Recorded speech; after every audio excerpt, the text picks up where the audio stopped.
Good morning, New York Giants fans. Ed Valentine and Emily Iannaconi of Big Blue View here with what is becoming your weekly Monday morning therapy session as we talk about yet another New York Giants debacle. Just when you think it's gotten as bad as it can get, it continues to get worse for these New York Giants.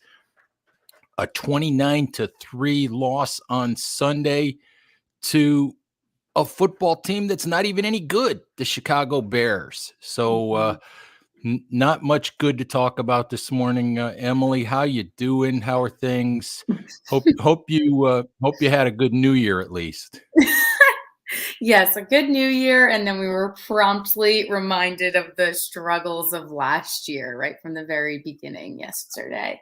Another tough loss. I had a thought right before we started the show. I think that the Giants should be required to go to church on Monday morning to repent for their sins. That seems only fair. I mean, at least start the year off on the right foot. I mean, where Go do to you go from here? go to confession, and Joe Judge Mhm, can repent for his F-bombs in his tirade last night, and mhm, and mhm, and and repent for coaching a bad football team and and, mhm, and all that fun stuff. Yeah, that seems only fair. I don't even know where we go from here, Em. I mean, Mhm. I know you suffered through the entire game Ugh, yesterday. yes. I suffered through the entire game. I mean, what is there to say? There is really not much to say at this point. I mean, the game and the status of the entire team was established from the very beginning, from the opening drives. I mean, with the interception on the second drive and then the turnover on the first, there were four total turnovers in the game. It special teams mistakes. You didn't think it would be able to get any worse, and then the last 2 minutes of the first half proved that it could. And it really, I mean, we've seen some bad games this year for sure, and this was really particularly hard to watch. We sometimes with this team, we're out of it, in the second half or the third quarter, the fourth, we're no longer really competing. This was the first game this season where we were out of it from the very first possession, and against a team, like you said, that's not even really that good. I mean, So the Giants were out of this game 18 seconds into this game. 18 seconds. Yes. 18 seconds into this game, and it was Yes. over. I Yes. mean, we're beating a dead horse at this point to say Mike Glennon is a bad backup quarterback. Hmm. But Mike Glennon is a bad, atrocious, terrible, shouldn't be in the league NFL quarterback. Yeah. And what was really, really bad to me is you knew that the Giants knew it. I mean, for Mhm. some crazy reason, Freddie Kitchens thought it was a good idea to go empty on the first play of the game and have him try to throw the ball down the field. And I rewatched that play, and because at first I thought, well, he held the ball forever and ever and ever, which he did. But I Mhm. rewatched that play, and he had five wides, and he sent them all out on a pass pattern, and he didn't give Glennon a single check down. He Mhm. didn't give him anybody he could just catch and throw the ball to. He had to stand Mhm. there and wait for all of these routes. And I was like, Freddie, what on God's green earth are you possibly thinking? And Yeah. the game was over after one play. Yeah. Yeah. Just like that. Just like that. It was established that the Giants were really going to run the ball, which is something we heard, Judge and the players talk about afterwards. Lennon had 11 pass attempts for 24 yards. We know that his actual net passing yards on the game were negative yesterday because he was tackled so much for loss in the game that it was just, I mean, it was embarrassing. And I know Glennon used that word to describe it as well. It was an embarrassing performance. We didn't know what the Giants were going to do at quarterback coming into this game. And I'm not saying Jake Fromm is the future of the Giants, but it was really hard to watch Oh, someone that we know is just never going to be in a Giants uniform again try to do something with this team yesterday and just fall so short that they're not even letting him throw the ball. And you go down 14-0 in a game, you have to pass the ball already. You've already kind of set that standard, and the Giants just didn't. They stuck with the run game, and it was just a more poor and poor reflection on Glennon. you lose by 26 points and you throw 11 passes. You get sacked 4 times. I think Mike Glennon scrambled once or twice. So at most, you lose by 26 points, and at most, you have an effort to throw the ball 17 times. Mm-hmm. I mean, it's Pop Warner kind of stuff. And I get the fact that the Giants are playing without a bunch of wide receivers, and I get the fact that they're playing with a mash unit of an offensive line. Mm-hmm. But you have to be able to come up with some sort of a plan that involves more than just handing the ball off. Bubble screens, slant passes, screens. Mm-hmm. Throw something, do something. I Right. mean, they had no plan other than, well, we're just going to hand the ball off and we give up. Mm-hmm. Yeah, no, truly, truly. Like it's like you said, he didn't need to be throwing down the field on deep passes. There just needed to be something, even if like you said, even if it were screens, even if it was just anything at all. I mean, we know that the Giants receiving core is depleted. It was, I mean, really high. Like, Kenny Golladay was in the game. Of course, he we hardly knew he was there, but no, I mean, we know that there are a lot of injuries. We know that was a weak spot for the Giants coming into this. Judge talked about the weather forecast going into the game and the expected winds, and that was also leading to the decision to run more. But I mean, it was they almost just stuck with something too much. And we've criticized the Giants for that in the past, for not just having a game plan and sticking with it. But there needs to be balance and readjustment, and see that, you're down 14-0, 8 minutes into the game. We're going to have to change this up a little bit if we have any chance at all. And they did not. They lost 29-3. So Well, you could tell that they knew they were going to lose the game after a while, and mm, I think that it was pretty obvious that they just felt like the route to the least amount of embarrassment is to run the football, try to run out the clock, and get this thing over with. yeah. Which Yeah. the the only good thing about it was it got the game over with. True. True. The game was faster, and maybe the only good thing is that Saquon Barkley had his best game of the season. He ran for over 100 yards, and he spoke after the game about what that meant to him to return to Soldier Field, the place where he suffered the ACL injury, and to be able to come back and turn in that type of performance. And we knew going into this game how important it was for him to start these last 2 games of the season, even though they don't mean anything for a Giants team that was mathematically eliminated last week. So he spoke to that and you can appreciate that. He spoke to missing a lot of time due to injuries, and he said, "Why would I, someone who's wanted to be on the field and not had the chance to in the past, why would I pass up on this opportunity?" And he did take advantage. Him and Booker both had okay games relatively, but I think that's the small bright spot. And the fact that they had so many yards is just because the Giants were relying too much on the run game anyway. So it's two-sided, but it's a small bright spot. Saquon was their best quarterback yesterday. Truly, yes, he received more handoffs. Yeah. Em, I think we've talked about the game enough. Yep. But we are definitely not done talking about this.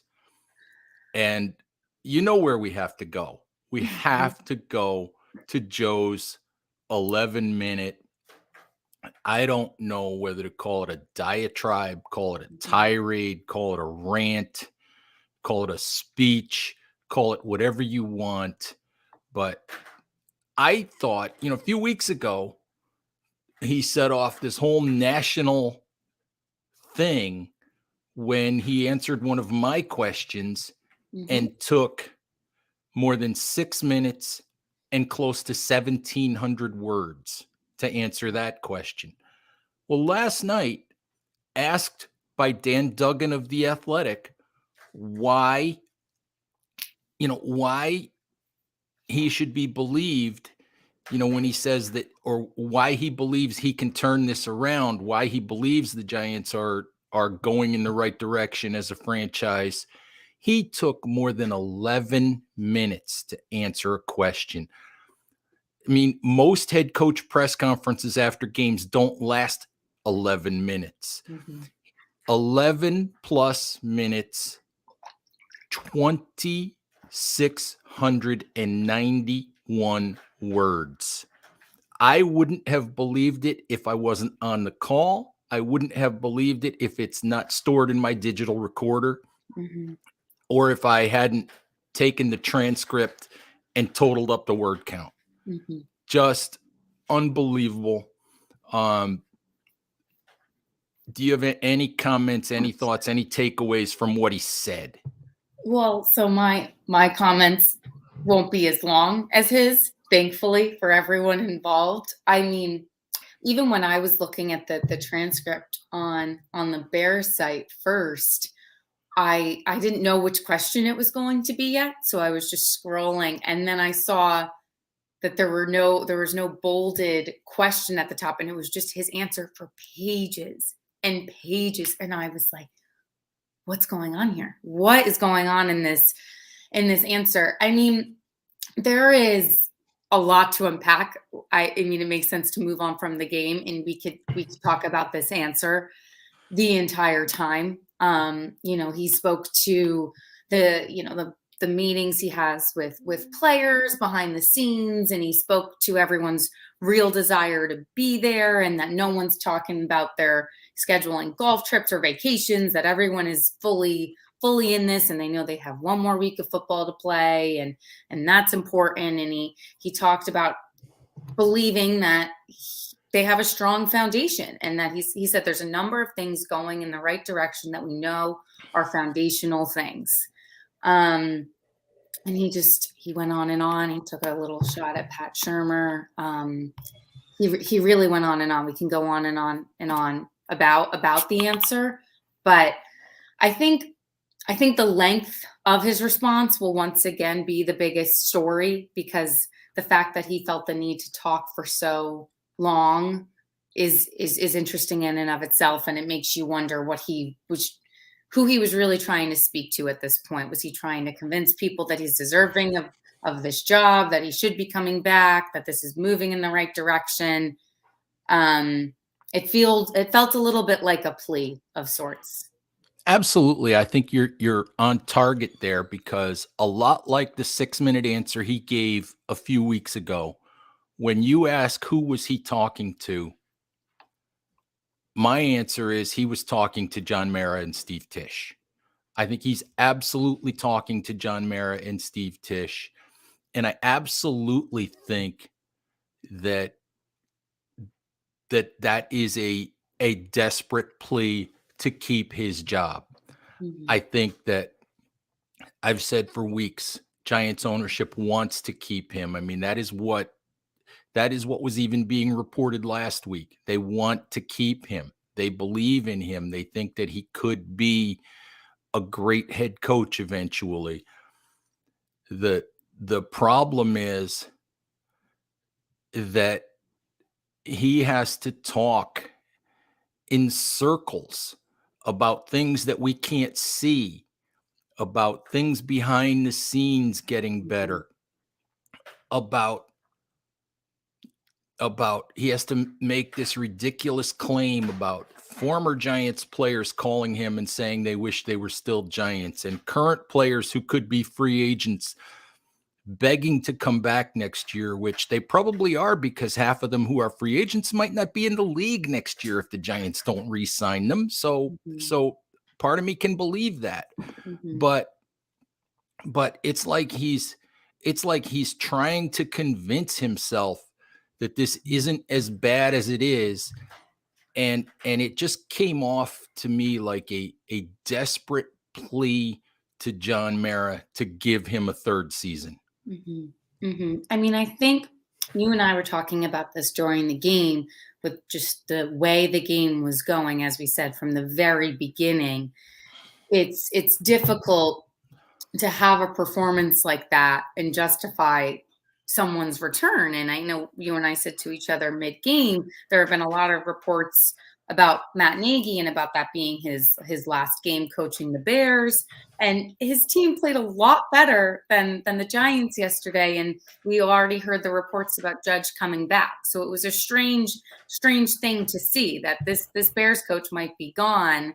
And the Bears are playing much better than the Giants, and Judge is expected to come back. I mean, maybe this long response by him was some awareness of, hey, I haven't really earned this either. I mean, maybe he is aware of that on some level. I mean, the results haven't really justified his return. And so maybe he's trying to speak to what's behind the scenes to justify it, because the on-field production obviously doesn't.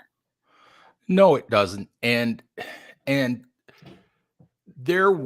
mentioned the shot that Joe took at Pat Shurmur, and there was not only a not so veiled shot at Pat Shurmur in what Joe said, because he said that players admitted that they tapped out on, that a lot of the guys tapped out at the end of Shurmur's time, which was kind of obvious when you watched it on the field.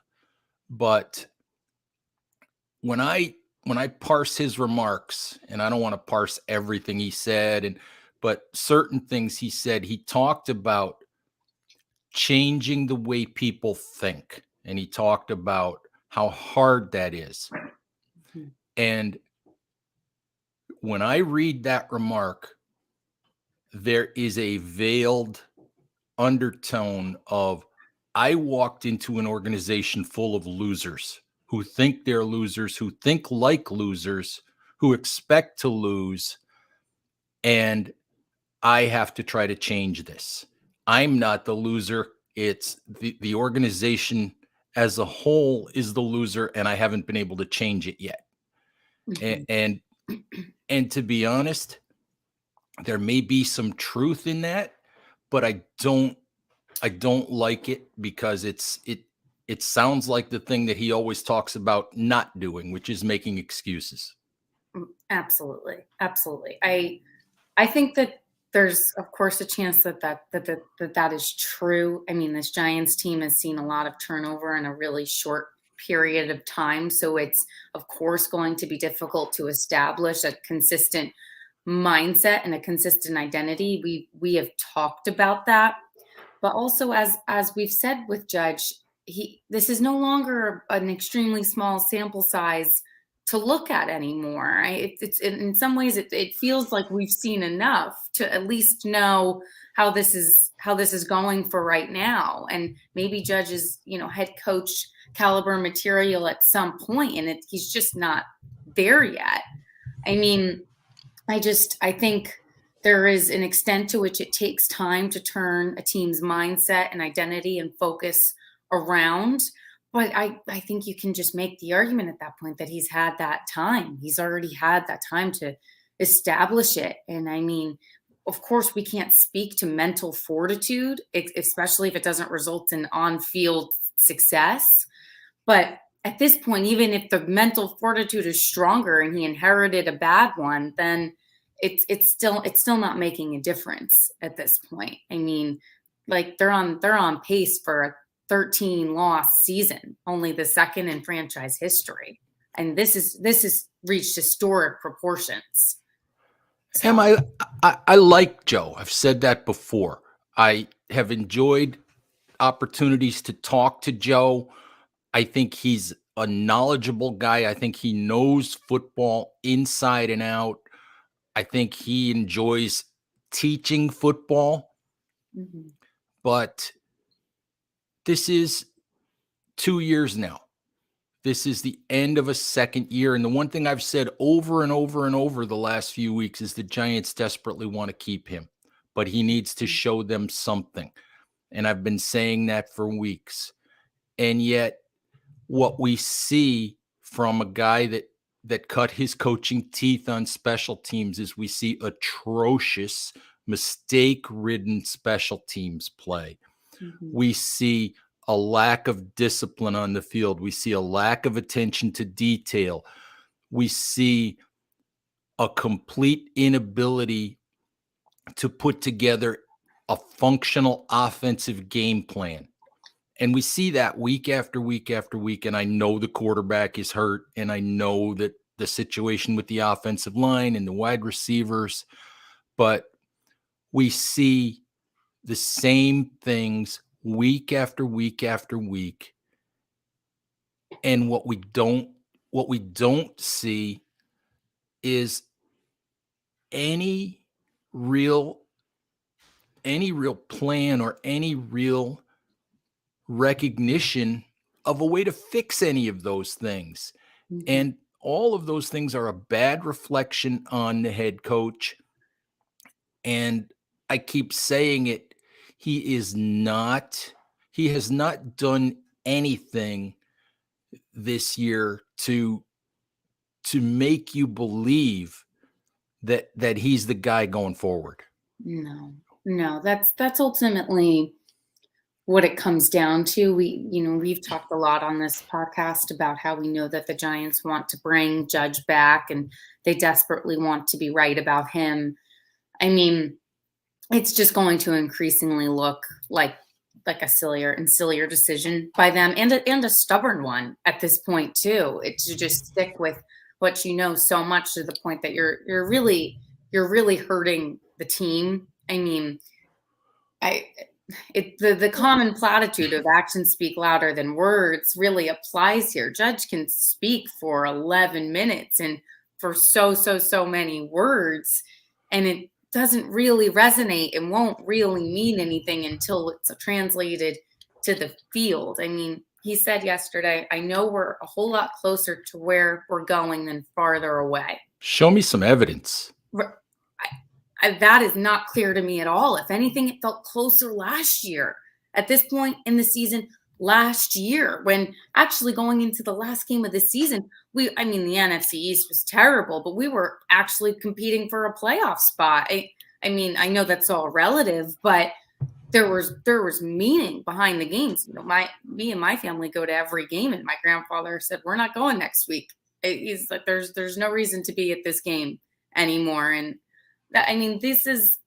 these are fans that have been with the Giants for a very, very long time, and you're just losing them a little bit. And Judge said that fans have a right to be upset and to boo him, of course. But I mean, at least at the end of last season, it felt like we were getting somewhere. It felt like we were competing for something, and it doesn't seem like we're closer. It seems like, in fact, like the opposite of what we said. It seems like we're farther away.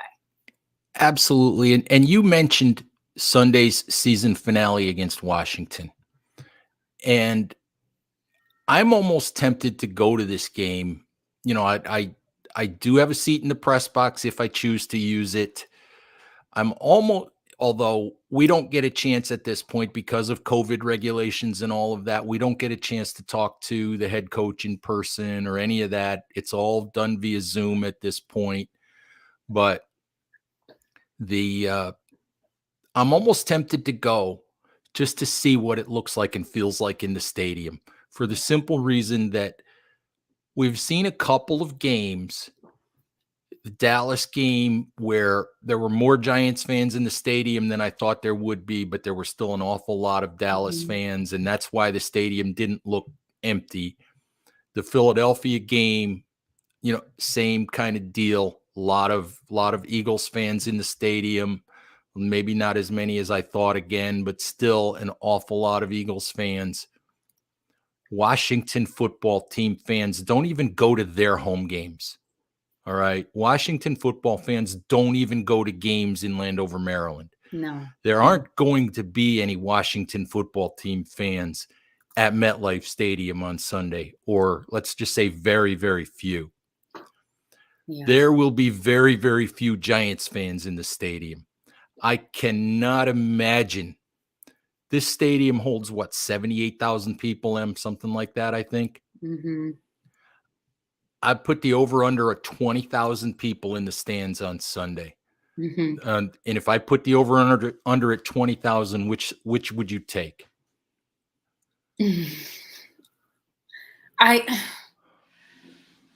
20, I don't know. You're right, because even Washington doesn't travel very well. I mean, yeah, maybe I would make it perhaps a little bit over that, but I don't really know. I mean, I would feel bad for those 20,000 fans who did choose to attend, honestly. Of course, that's a small number relative to what the stadium can hold, but I don't know why anyone would go. It's not, and of course it's colder here. I have no idea why anyone would choose to sit in East Rutherford, New Jersey on Sunday afternoon and watch this game.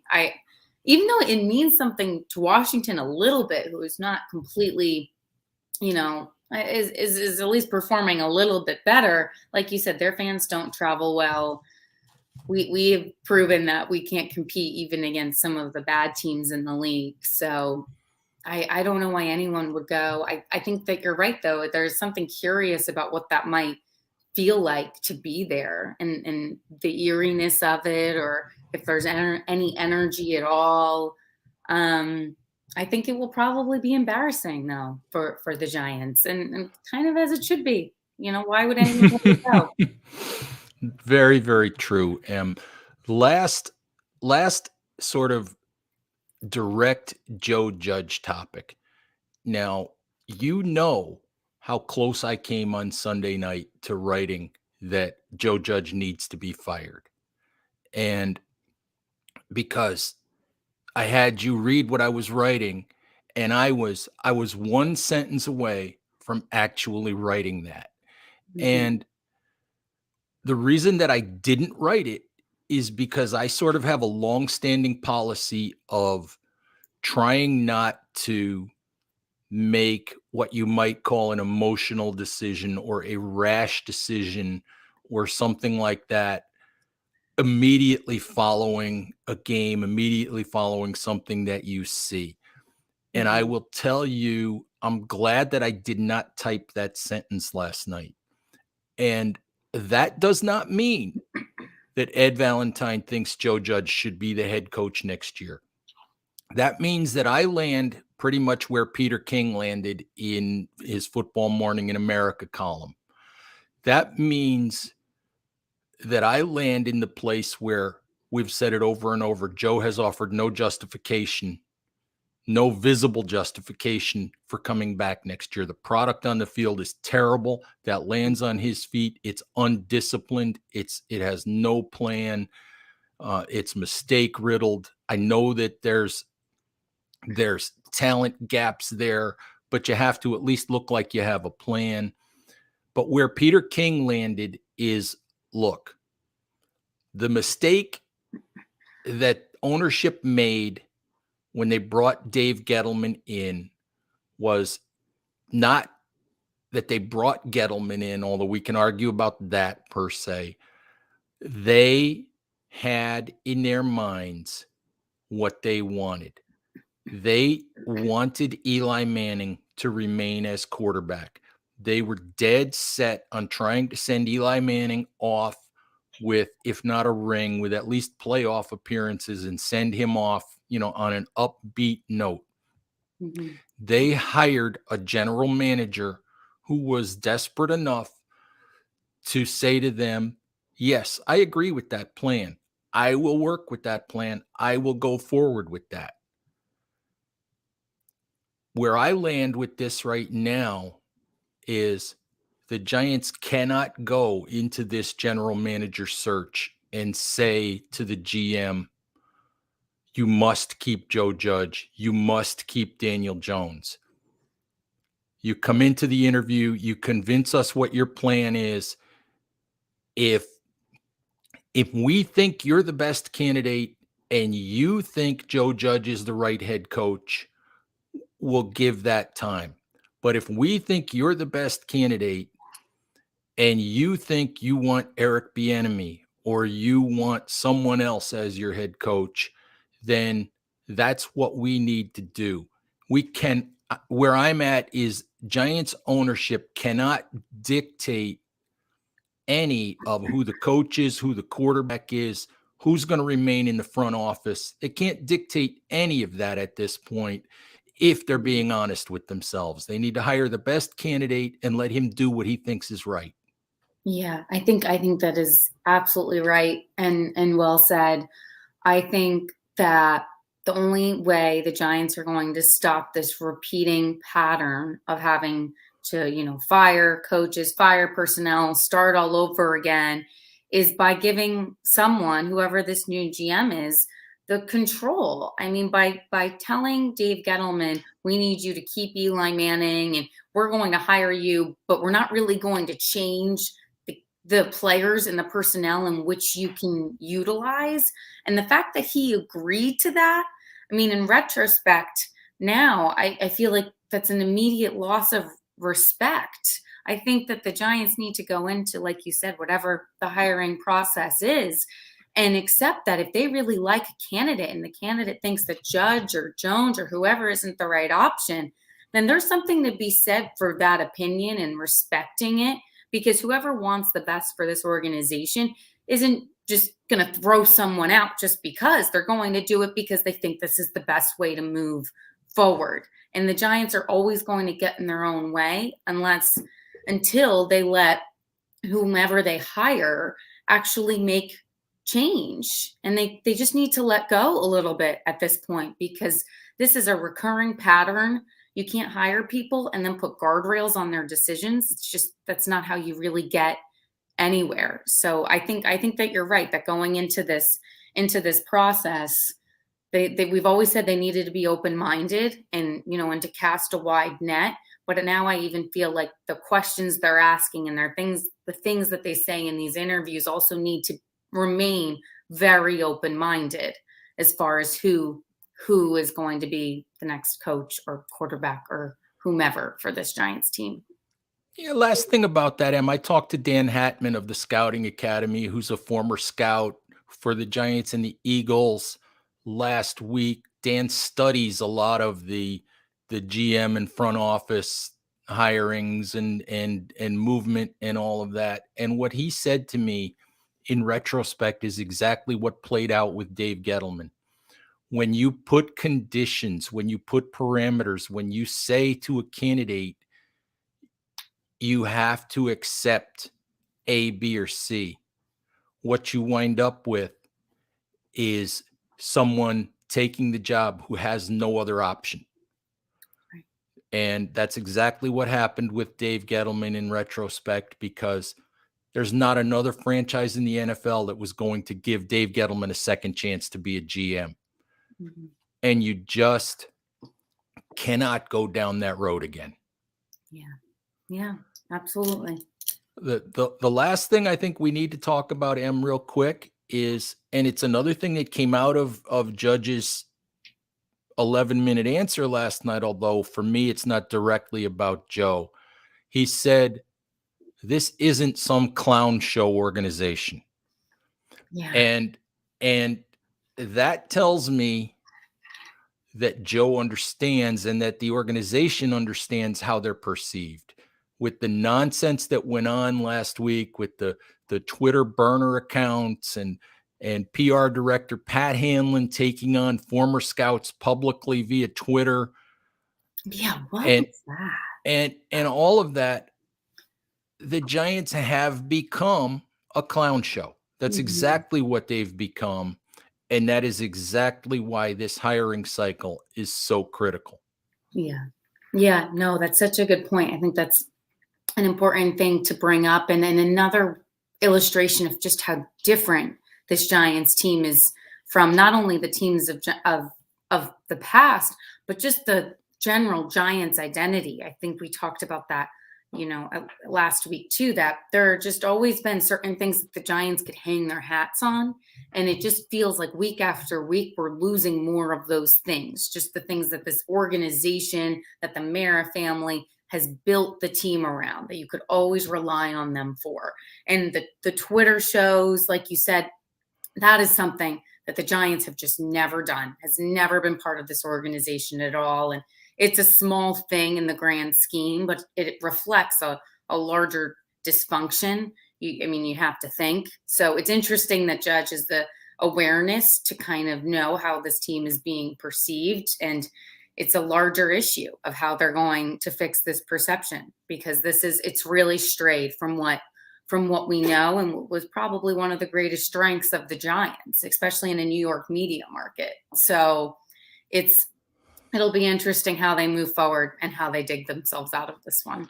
Yes, it will, Em. It's a proud organization with nothing to be proud of right now. And I don't know about you, but one more game, one more of these Monday therapy sessions, and then we can be done with that. We can see how the Giants choose to move forward. I don't know. I'll be happy when the games are done, because at least that's one form of torture we won't have to deal with anymore. Right. We won't have to endure. We can just start talking about how they're going to fix it. All right. Giants fans, thank you as always for listening. Please remember to subscribe on YouTube or on your favorite podcast applications. Thanks again, and we'll talk to you soon. Bye bye.